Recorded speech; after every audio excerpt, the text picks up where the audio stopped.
الفاتحة. أعوذ بالله من الشيطان الرجيم. بسم الله الرحمن الرحيم. الحمد لله رب العالمين الرحمن الرحيم مالك يوم الدين إياك نعبد وإياك نستعين اهدنا الصراط المستقيم صراط الذين أنعمت عليهم غير المغضوب عليهم ولا الضالين آمين. السلام عليكم ورحمة الله وبركاته. الحمد لله رب العالمين والصلاة والسلام على أشرف الأنبياء والمرسلين وعلى آله وصحبه أجمعين. رب اشرح لي صدري ويسر لي أمري واحلل عقدة من لساني يفقه قولي. سبحانك لا علم لنا إلا ما علمتنا إنك أنت العليم الحكيم ولا حول ولا قوة إلا بالله العلي العظيم. بسم الله ما شاء الله لا قوة إلا بالله ما شاء الله كل نعمة من الله ما شاء الله الخير كله بيد الله ما شاء الله لا يصرف السوء إلا الله. أما بعد.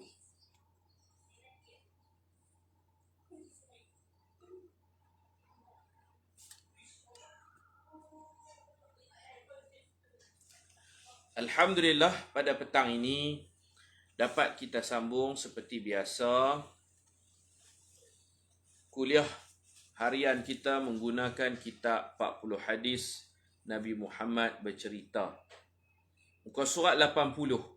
Hadis ke-20, Nabi Sulaiman alaihi salam dikurniakan anak yang cacat. An Abi Hurairah radhiyallahu anhu عن النبي صلى الله عليه وسلم قال سليمان ابن داود عليهما السلام لأطوفن الليلة على 70 امرأة تحمل كل امرأة فارسا يجاهد في سبيل الله فقال له صاحبه قل إن شاء الله فلم يقل ولم تحمل شيئا إلا واحدا ساقطا إحدى شقيه فقال النبي صلى الله عليه وسلم لو قالها لجاهدوا في سبيل الله رواه البخاري. Artinya, daripada Abu Hurairah radhiyallahu anhu, daripada Nabi sallallahu alaihi wasallam bersabda, Nabi Sulaiman bin Daud alaihi salam pernah berkata, sesungguhnya pada malam ini aku akan mengelilingi 70 orang wanita, isteri-isteri dan hambanya. Semoga setiap mereka masing-masing akan mengandung anak lelaki yang akan menjadi penunggang kuda yang berjuang pada jalan Allah.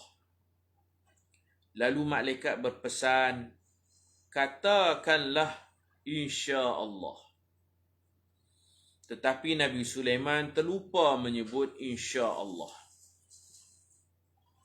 Sebab itulah hanya seorang sahaja isterinya yang mengandung. Dan anak itu pula adalah seorang bayi yang cacat. Nabi SAW bersabda, sekiranya Nabi Sulaiman menyebut insya-Allah, sudah tentu dia akan dikurniakan anak-anak lelaki yang kesemua mereka akan menjadi pejuang-pejuang pada jalan Allah. Keterangan, Nabi Sulaiman alaihi salam mempunyai isteri yang ramai. Ada yang merdeka dan ada yang menjadi hambanya. Jumlah isterinya seramai 70 orang atau 100 orang menurut riwayat yang lain. Ada riwayat 100 orang, 70, 60 pun ada. Nak habaq kata isteri dia ramai. Ini syariat mereka, boleh beristeri ramai. Syariat kita takat 4 orang je lah. Tak boleh lebih. Ada sahabat nama Ghailan. Dia masuk Islam. Zaman jahiliah dia ada 10 orang isteri. Bila jumpa Nabi masuk Islam, isteri-isteri dia pun masuk Islam juga. Ghailan. Nabi kata, ikhtar minhunna arba'an.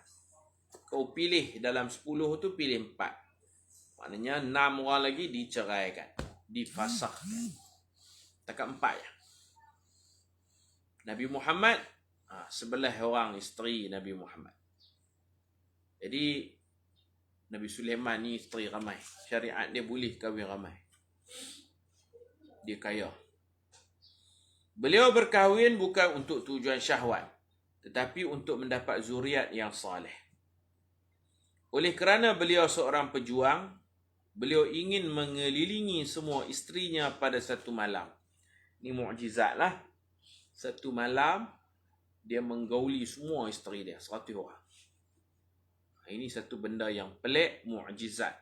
Yang mana manusia biasa mana boleh. Satu malam sampai 100 orang isteri. Tak boleh. Kalau kita baca kitab Asy-Syifa, Nabi Muhammad pun pernah. Satu malam, yang mana Nabi akan musafir pergi berjihad, berperang. Jadi ada satu malam tu Rasulullah mengelilingi 9 rumah isteri Rasulullah. 9 orang. Ini lagi dahsyat 100 orang. Allah bagi kekuatan kepada Nabi ini, kuat iman dan kuat sihat tubuh badan.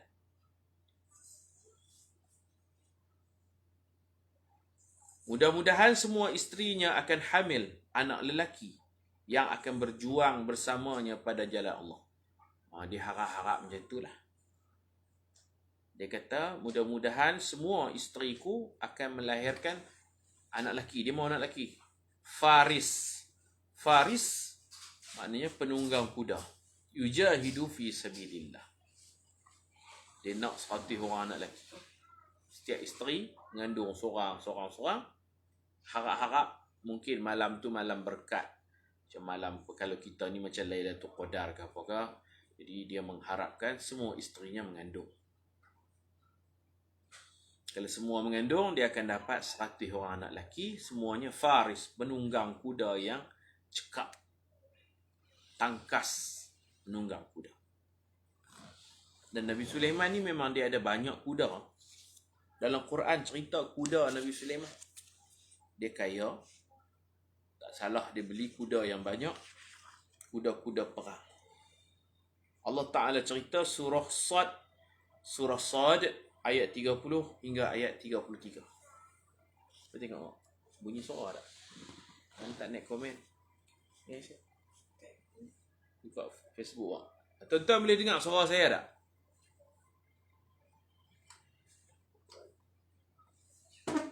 Boleh dengar tak? Cik saya petang ni dia tak naik komen, dia tak nampak apa. Okey dah? Okey, tak apalah. Bunyi suara okey. Jadi dalam Al-Quran Allah Ta'ala ada sebut tentang kuda-kuda Nabi Sulaiman. Tuan-tuan tengok surah Sad ayat 30 hingga ayat 33. Qala Allah Ta'ala ba'da a'udzu billahi minasy syaithanir rajim. Bismillahirrahmanirrahim. Wa wahabna, wahab ni makna pemberian. Wa wahabna, kami beri kepada li Daud dan Sulaiman, kami bagi pemberian kepada Nabi Daud, anak lakinya nama Sulaiman. Sulaiman tu siapa? Nabi juga. Ni'mal abd, dia sebaik-baik hamba Allah. Ni'ma sebaik-baik. Ni'mal abdu, sebaik-baik hamba Sulaiman. Innahu awwab, sesungguhnya dia banyak berzikir, bertaubat kepada Allah. Kalau kita panggil taubat, kalau Nabi-Nabi ni panggil aubah. Taubah, aubah. إذ عرض عليه بالعشي الصافنات الجياد. Ini cerita kuda. إذ عرض عليه, ketika ditayang kepadanya, dia raja, orang main tunjuk dekat dia kuda-kuda yang hebat. Bil'ashi, pada waktu petang. Ada satu petang tu kata Allah, ditayang, dibentangkan kepada Nabi Sulaiman bil'ashi, pada waktu petang. As-safinatul jiyad, kuda-kuda hak bagus-bagus ini. Safinat ni kuda yang bulunya cantik, kemudian kalau dia berdiri tu 3 kaki je tegak. Satu kaki lagi dia macam bengkok sikit. Dia posing, posing kalau orang ambil gambar tu cantik. 3 kaki berdiri tegak, satu kaki lagi macam nak lipat lutut, lipat tak lipat tu. Dia cara pijak tanah tu ada style. 3 kaki berdiri macam biasa, satu kaki tu dia buat gaya, dia posing. Tu dipanggil safinat. Bukan kaki dia ringkat sebelah dah, tapi dia buat gaya. Kuda yang pandai bergaya. Kalau orang ambil gambar memang cantik. Kuda ni kalau lawa dia ada putih, dekat dahi dia putih, dekat kaki-kaki dia putih. Itu Nabi pernah sebut, kita duk ambil air wuduk ni, nanti di akhirat muka kita bercahaya. Ghurran muhajjalin. Dia ada cahaya di muka, cahaya di tangan, cahaya di kaki. Nabi umpamakan seperti kuda yang lawa, yang cantik, yang handsome. Kalau jantan tu handsome, yang kuda betina nampak lawa, putih tani, macam orang bucat. Kaki dia pun ada putih, macam pakai stukit, cantik. Tu safinat tu, dia ada cara berdiri, cara posing dia. Nampak lawa, nampak cara dia bergerak pun, nampak cara dia berjalan pun, nampak comel lah, nampak comel. Al-jiyad ni pula, jiyad ni berlari tangkah, lari laju, dan cara dia langkah tu safinat, kira sedap mata memandang. Sedap mata memandang dia, cara langkah dia. Jiyad ni laju, lari laju, tapi nampak lawa, tak nampak tergopoh-gopoh, nampak lawa, nampak cantik. Orang main tunjuk kat dia lah. Dia pun berkenan, dia beli ya. Kuda macam tu dia beli. Sulaiman AS. Tentang pergi Mekah, ada yang duduk dekat belah Ajiyad kan. Saraya Ajiyad, Saraya Iman. Biasalah orang Melayu duduk belah jiyad. Itulah jiyad. Jiyad tu maknanya lari kuda yang laju. Ajiyad. Siapa biasa pergi Mekah, dia duduk belah-belah tu lah. Mira Ajiyad, Saraya Iman, Saraya Ajiyad. Jalan tu panggil jalan jiyad, Ajiyad. Itu sebenarnya sifat kuda lari laju kencang. Kita baca ayat ni dulu sebelum kita sambung kitab. Sekarang ayat 31, ayat 32. Faqala, maka Nabi Sulaiman berkata, Inni, sesungguhnya aku, ahbabtu, aku suka, aku minat dengan kuda ni, aku suka semua. Ahbabtu, hubbal khair, aku kasihkan al-khair sini maknanya kuda. Khair dengan maksud khail. Khoyalam khoil kuda. Khair, harta yang baik ni dipanggil khair. Macam dalam Quran lah, Allah Ta'ala sebut, harta ni kalau duduk kat tangan orang baik, dia jadi baik. Khair maknanya baik, tapi maksudnya harta yang baik. Kan Allah Ta'ala sebut, wa innahu ala dhalika la syahid, wa innahu li hubbil khairi la syadid.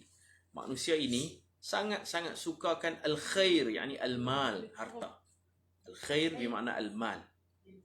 Begitu juga Allah Ta'ala sebut dulu sebelum ada ayat faraid, Allah Ta'ala wajibkan orang yang nak mati wasiat kepada family sendiri sebelum disyariatkan faraid.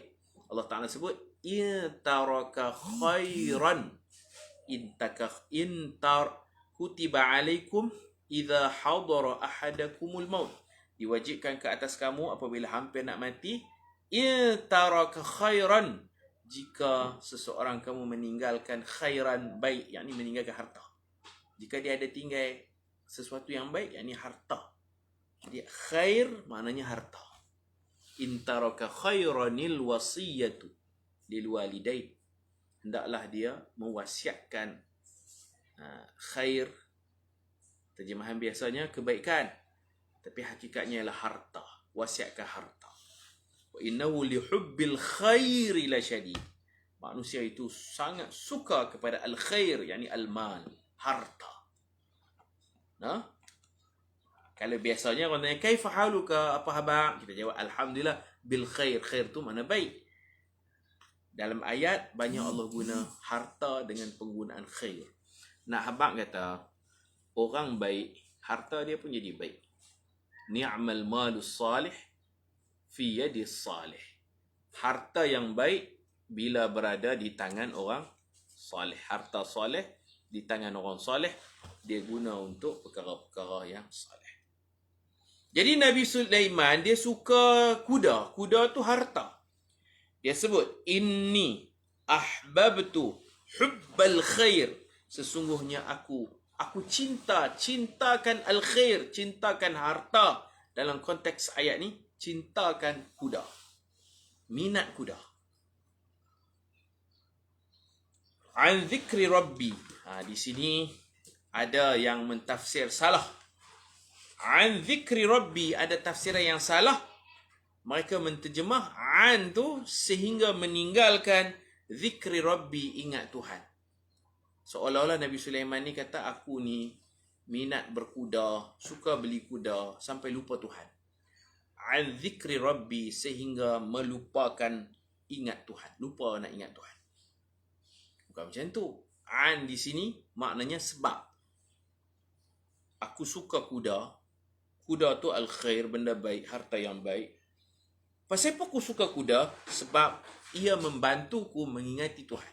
Aku guna harta kuda aku ni untuk berperang pada jalan Allah. Aku minat kuda. Suka tengok pameran kuda. Suka tengok gerakan kuda, lari kuda. Minat. Tapi aku guna kuda ini an zikri rabbi, untuk mengingati Tuhan. Kita minat kereta, beli kereta besar. Untuk ingat Tuhan, tak apa, bawa kereta pergi masjid, pergi surau. Rezeki kan, memanfaatkan rezeki. Ada duit, beli motor, beli kuda, tidak jadi satu kesalahan. Jadi Nabi Sulaiman, dia minat kuda bukan sampai melupakan Tuhan. Bahkan makin ingat, makin bertambah ingat kepada Tuhan. Itu yang betulnya. Ada orang tafsir ayat ni, dia kata Nabi Sulaiman minat kuda sehingga lupa Tuhan. Dah. Nabi-Nabi bukan macam tu. Mana lalai lah. Kononnya Nabi Sulaiman ni lalai mengingati Allah. Duk kalut dengan kuda dia. Duk kalut dengan kuda, duk belek kuda, duk naik kuda, mandi kuda sampai lupa Tuhan. Bukan macam tu. Dia minat kuda kerana dengan minatnya tu menyebabkan dia makin lebih ingat Tuhan. Dia guna untuk berjihad. Dan dia harap anak-anak dia kalau boleh nak ramai, semua nak naik kuda. Jadi faris, penunggang-penunggang kuda yang hebat berjuang pada jalan Allah.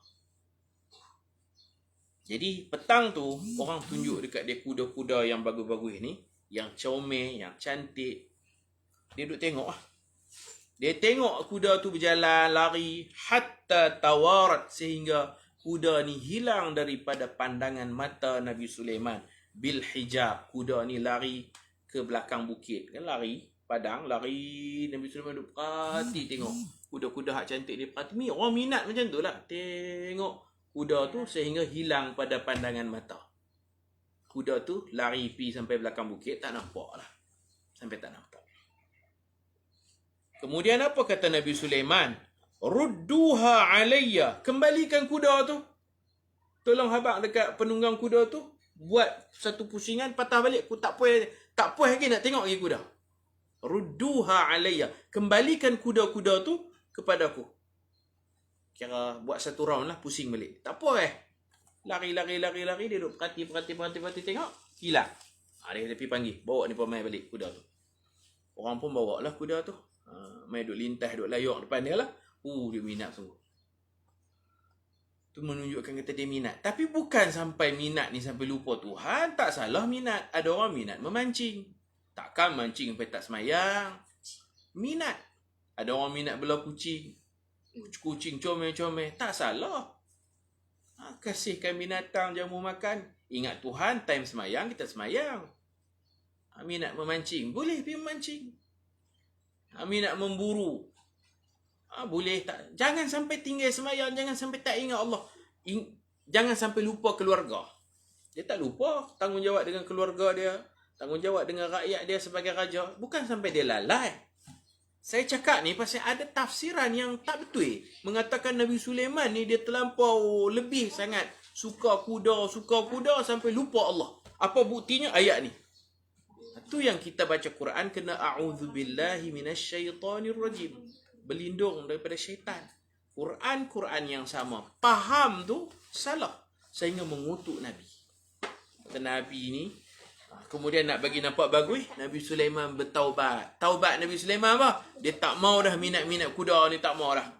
Dia nak tinggal semua minat dia. Taubat Nabi Sulaiman pula dah. Apa dia buat? Dia bunuh kuda. Tentu tak bagus. Dalam buku-buku hikayat cerita Nabi Sulaiman ni, dia rasa kuda ni menyebabkan dia lupa Allah. Kuda ni yang bersalah. Dia ambil parang, dia potong kaki-kaki kuda. Dia semelih kuda. Kalau kata dia yang lupa Allah, apa pula dia buat kejam dengan kuda? Salah kuda ke salah dia? Kononnya dia nak bertaubat, dia tak mau dah. Minat kuda ni semua tak mau, semua lara, semua dunia semua ni tak mau dah. Dia ambil parang dia yang tajam, dia pergi kat kaki kuda, dia bagi pang putih kaki. Tak cukup dengan tu dia bagi kepala pula. Ini juga salah faham ayat Quran. Ayat seterusnya. Tengok apa dia buat. Rudduha alayya. Kembalikan kuda. Kuda dah lari pergi belakang bukit. Dia suruh patah balik. Ni tafsiran yang salah. Ni baca Quran juga. Tapi hurai tak betul. Fatafiqa mashan. Maka Nabi Sulaiman buat apa? Mashan, dia sapu bersih kuda. Sapu tu mana dia bunuh kuda. Berkatul-katul ikut kuda dia bunuh. Apa? Binatang tak berdosa. Kalau semelih aja tak apa. Korak kaki-kaki sekali. Apa cerita? Dia guna ayat ni juga. Fatafiqa mashan. Nabi Sulaiman bertindak. Dia naik angin. Dia marah. Dia kata kuda punya pasal aku lupa Tuhan. An zikri rabbi. Dia pun ambil pisau. Dia buat apa? Mashan, dia sapu. Bisuk. Suk ni kaki. Sak ke betih. Suk betih-betih. Habis betih-betih. Kuda dia cantai habis. Macam kita cantai pokok pisau. Fiau. Lah, baik bila lawan musuh, lawan kuda buat apa? Sekali saya akan cerita tafsiran yang betulnya macam mana. Mashan, dia sapu. Sapu tu mengikut tafsiran yang salah ialah zabhan. Mashan, sapu. Tapi ni kata semelih. Qatlan, dia bunuh kuda. Dengan cara memotong bisuk. Suk ni sak. Sak betih. Betih kaki kita ni. Suk betih-betih. Plural. Sak, satu betih. Saqan, dua betih. Suk. Suk ni bukan pasar. Pasar pun panggil suk juga. Di sini ada suk Hamidiyah. Pasar Hamidi. Suk sini mana? Dia membunuh dengan mengerat. Suk, betih-betih kuda. Tu kejam tu. Jahat tu. Tu bukan Nabi macam tu. Wal a'na unuq. Leher, tengkuk. Dia pancung habis leher. Potong habis. Kepala dia pancung, sebelum tu dia bubuh kaki dulu. Kaki, kepala. Kesian kuda-kuda ni. Kuda tak lawan ke? Dia duk buat begitu kat kuda. Kuda pun kuat juga. Dia herannya tu. Mengikut hikayat lah. Buku-buku cerita, Nabi Sulaiman rasa menyesal. Dia nak bertaubat dengan Allah. Dia nak bagi hilang. Dia bunuh habis kuda. Mungkin dia sendiri bunuh. Dia suruh tentera-tentera dia pergi bunuh bang kuda. Macam tu. Betul kan macam ni? Ni idha'atul mal. Mensia-siakan harta. Bazir harta. Kalau kita minat kereta, kita masuk kelab kereta, kita pun nak insaf, nak bertaubat. Adakah kita musnahkan kereta kita? Orang yang minat mancing tak kena kepok habis. Joran-joran itu. Tak boleh membazir saja, beli mahal-mahal. Rosakkan idha'atul mal. Nabi larang. Nabi melarang mensia-siakan harta. Harta ada guna, tapi jangan sampai lupa Allah. Yang betulnya begini tuan-tuan. Saya minta maaf, petang saya tak dapat baca komen. Mungkin ada yang tanya ke apa. Saya tak nampak komen tuan-tuan. Saya tak nampak. Yang betulnya macam ni. Fatafiqa mashan. Maka mulalah Nabi Sulaiman menyapu. Dia sayang kuda, dia pergi usap. Mashan makna sapu. Kenapa nak diterjemah bunuh? Nabi Sulaiman, dia tengok kuda comel-comel ni, lari laju, warna yang cantik. Maka Nabi Sulaiman ni, mungkin dia duduk atas kerusi, duduk perhati, dia tak boleh jadi, nak kena pergi sentuh juga. Tunjuk kasih sayangnya. Mashan, dia pergi sentuh, dia pergi sapu, dia pergi usap. Saya bela kucing. Kadang kucing lalu geram, kita pegang, sapu kepala, garu-garu bawah ni. Tunjuk kata kita sayang kan. Kucing pun manja. Macam tu lah. Mashan ni mana sapu. Bukan bunuh, bukan sembelih. Dia sapu kat mana? Sapu kat betih-betih kuda. Pergi sentuh, sapu, tanda dia minat. Wal a'naq. A'naq ni leher. Dia sapu lah belakang-belakang ni. Sapu sini. Itulah orang minat. Allah tak cerita pun minat kuda tu negatif. Allah tak kata pun Nabi Sulaiman minat kuda sampai lupa Tuhan. Allah memuji kasih sayang Nabi Sulaiman kepada kuda. Dia zahirkan sayang dia. Pergi pegang-pegang, hurut-hurut, sapu-sapu. Itu yang betulnya. Tuan-tuan faham tak apa maksud saya? Kita baca Quran. Kalau kita baca, kita tak faham, tak apa lagi. Ni baca, kononnya faham tapi salah faham. Bawa dalam bentuk taubat Nabi Sulaiman. Taubat apa-apa salah yang dia buat. Ada kuda banyak, dia kaya, dia raja. Jin, rakyat dia, manusia, burung, binatang. Orang kaya. Jadi al-khair, kuda ni benda baik. Kuda ni harta yang khairan, yang baik. Bahkan Nabi SAW pun menyebut kuda itu baik. Dalam satu hadis riwayat Imam Bukhari dan Muslim daripada Sayyidina Abdullah bin Umar radhiyallahu anhuma qala Rasulullah sallallahu alaihi wasallam. Rasulullah sallallahu alaihi wasallam bersabda, al-khail ma'qudun fi nawasiha al-khair ila yaumil qiyamah. Nabi kata kuda ini di ubun-ubunnya Allah mengikat di ubunnya ma'qudun al-khailu ma'qudun fi nawasiha al-khairu ila yaumil qiyamah. Kuda itu terikat di ubun-ubunnya keberkatan hingga hari kiamat. Jadi Nabi Sulaiman dia menyentuh ubun-ubun, kepala, leher, kaki, betih. Biasalah orang minat. Bukannya dia jadi manusia yang kejam, kuda lupa Tuhan. Takkanlah Nabi-Nabi sampai begitu. Jadi dimanipulasi cerita itu. Jadi tuan-tuan kalau mengaji tafsir, terutamanya berkaitan Nabi-Nabi, kalau nampak cerita ni hala macam tak apa betul, walaupun dia tafsiran ayat, bukan ayat. Ayat Quran suci, kitab suci. Tafsir ni kadang-kadang dimasukkan cerita-cerita, hikayat-hikayat yang boleh diterima, boleh ditolak jika bercanggah dengan akidah kita, mencederakan sifat Nabi. Itu memang kena tolak. Memang ada dalam sebahagian tafsir sampai ayat ni cerita Allah Nabi Sulaiman bunuh kuda, sembelih kuda pasal dia tak mau dah. Dia nak tinggal dah, hobi dia ni, minat dia ni, dia nak tinggal pasal semua ni dunia, lara, lalai. Bukan macam tu. Islam tak ajak kita macam tu. Siapa yang ada minat, teruskan dengan minat. Tapi kena manage masa lah. Jangan lebih-lebih sangat. Ada orang minat tangkap burung sampai maghrib pun duduk lautan lagi, duduk kung panggil burung lagi. Tak kena lah. Betul macam tu tak boleh lah. Minat tak ada masalah. Jadi kita salurkan minat kita ke arah yang diredai oleh Allah Subhanahu wa ta'ala. Itu yang saya nak cerita, nak sentuh sikit bab kuda. Sebab tadi kan dia kata dia harap isteri-isteri dia semua dapat anak lelaki yang akan menunggang kuda. Memang dia minat kuda, Nabi Sulaiman alaihi salam. Baik, kita sambung balik cerita kita.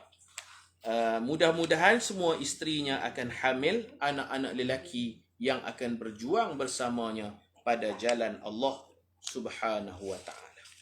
Tapi dia lupa sebut insya-Allah. Dia menggauli isteri dia cakap begitu. Malaikat pesan kepadanya supaya menyebut insya-Allah. Patutnya dia cakap macam ni, insya-Allah aku dapat anak lelaki, insya-Allah anak aku nanti jadi pejuang-pejuang penunggang kuda, faris. Dia lupa.